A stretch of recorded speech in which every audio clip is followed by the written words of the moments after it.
The tragic triumph of Bobby Moore, England's forgotten football legend.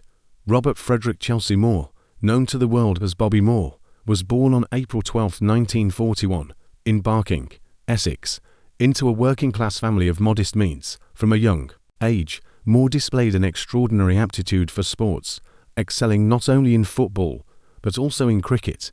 His athletic versatility was evident when he captained the South of England schoolboys cricket team, alongside Geoff Hurst, who would later become his teammate in England's historic 1966 World Cup triumph.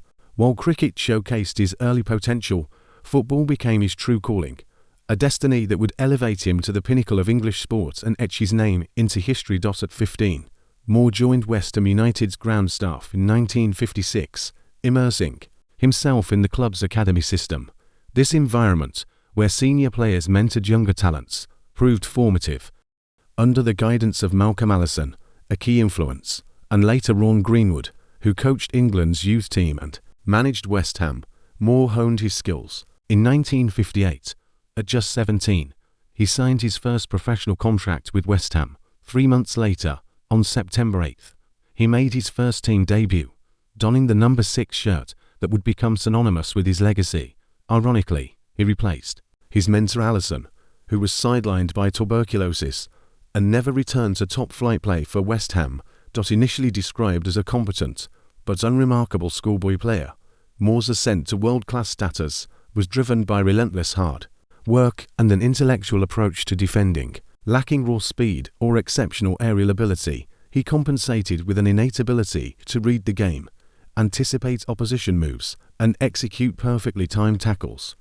His positional play and calm authority on the pitch set him apart, earning him the admiration of coaches and peers alike. By the 1961 season, Moore had cemented his place as a pivotal figure in West Ham's lineup, ushering in a golden era for the club. West Ham's golden era and international glory. Moore's leadership and skill propelled West Ham to unprecedented success. In 1964, he captained the club to their first major trophy, a 3-2 FA Cup victory over Preston North End. The following year, he led West Ham to European glory, defeating 1860 Munich 2-0 at Wembley to claim the European Cup Winners' Cup. These triumphs showcased Moore's ability to marshal his team with composure and precision, earning him widespread acclaim. In 1964, he was named the Football Writers Association Footballer of the Year, a testament to his growing stature. Over his 16 seasons with West Ham, Moore made 646 league and cup appearances, scoring 27 goals, and was voted West Ham Player of the Year 4 times between 1961 and 1970. On the international stage, Moore's star shone even brighter. He debuted for England in 1962 and was named captain in 1963, assuming the permanent role during 1964 friendlies. His leadership qualities, calm, authoritative, and tactically astute, made him the ideal figure to lead England.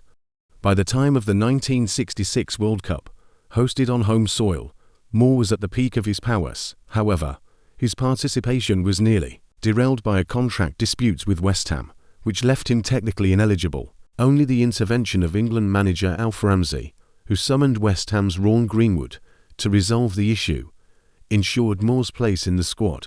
The 1966 World Cup final against West Germany remains the defining moment of Moore's career.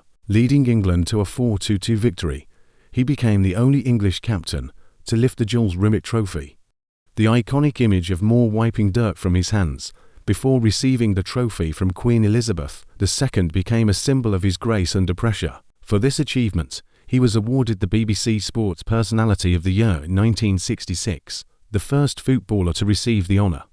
Moore's 108 caps for England, 90 as captain, stood as a record for an outfield player until David Beckham surpassed it in 2009. The Bogota bracelet incident and its lasting impact. The 1970 World Cup in Mexico brought both brilliance and controversy. Moore's performance against Brazil, particularly his duels with Pelé and Jairzinho, was legendary. Pelé himself described Moore as the finest defender he ever faced, a testament to Moore's exceptional game reading and positional mastery. However, the tournament was overshadowed by the infamous Bogota bracelet incident. In May 1970, days before the World Cup, Moore was detained for 4 days in Bogotá, Colombia, after being falsely accused of stealing a bracelet from a hotel jewelry shop. Despite protesting his innocence and offering to be searched, he was formally charged. Diplomatic intervention, spurred by British Prime Minister Harold Wilson, secured his conditional release, allowing him to play in England's matches. Colombian authorities later concluded he was innocent, though the case wasn't formally closed until 1972. The consensus suggests the incident was either an extortion attempt or a deliberate effort to disrupt England's campaign. Though exonerated, the scandal left a lasting stain on Moore's reputation. Many believe it cost him a knighthood, an honour his contributions to English football undeniably warranted. The episode highlighted the vulnerability of public figures to false accusations and the enduring power of scandal, even when proven baseless. Post-playing struggles and neglect. In March 1974, after 16 seasons and a deteriorating relationship with West Ham manager Ron Greenwood, Moore transferred to Fulham. The move followed a feud that saw Greenwood allegedly block more lucrative transfer opportunities.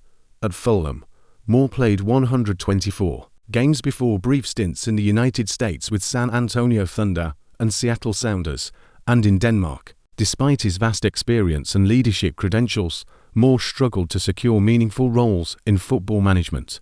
He coached non-league Oxford City, Hong Kong's Eastern AA, and Southend United, but faced repeated rejections from top clubs. A particularly crushing blow came when a handshake agreement to manage Watford, backed by chairman Elton John, was overruled by directors, citing Moore's lack of experience in that division.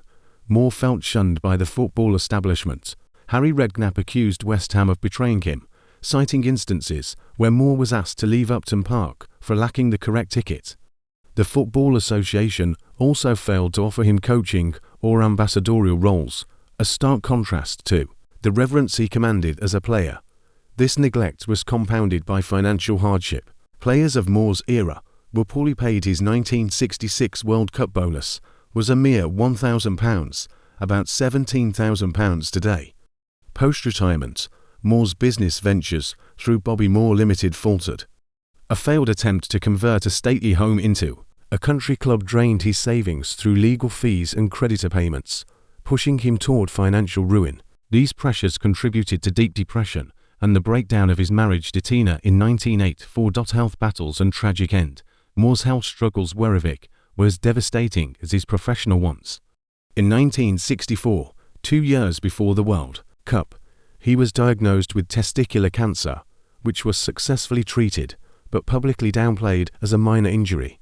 In April 1991, he underwent surgery for suspected colorectal cancer.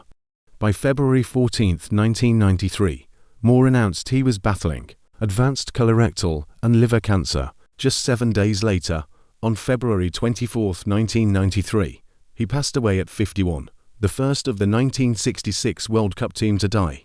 His death shocked the football world. Tributes poured in, with a public service at Westminster Abbey attended by the surviving 1966 team members. West Ham's first home game over his passing saw floral tributes and a replica of his number 6 shirt placed on the pitch by teammates Geoff Hurst and Martin Peters. Statues were erected at Wembley and West Ham's grounds, and the club retired his number 6 shirt in 2008. Moore was inducted into the English Football Hall of Fame in 2002 and named in the BBC's 100 Greatest Britons, Legacy and Lingering Injustice. The Bobby Moore Fund, established by his widow Stephanie, has raised over £31 million for Cancer Research UK, significantly reducing bowel cancer mortality rates by over a third since 1993. Yet, the absence of a knighthood, despite his exoneration in the Bogotá incident, remains a glaring injustice. Moore's story is a poignant reminder of triumph overshadowed by systemic failure. England's greatest captain, who lifted the World Cup with such dignity, was abandoned by the establishment he served, left to face financial ruin and obscurity.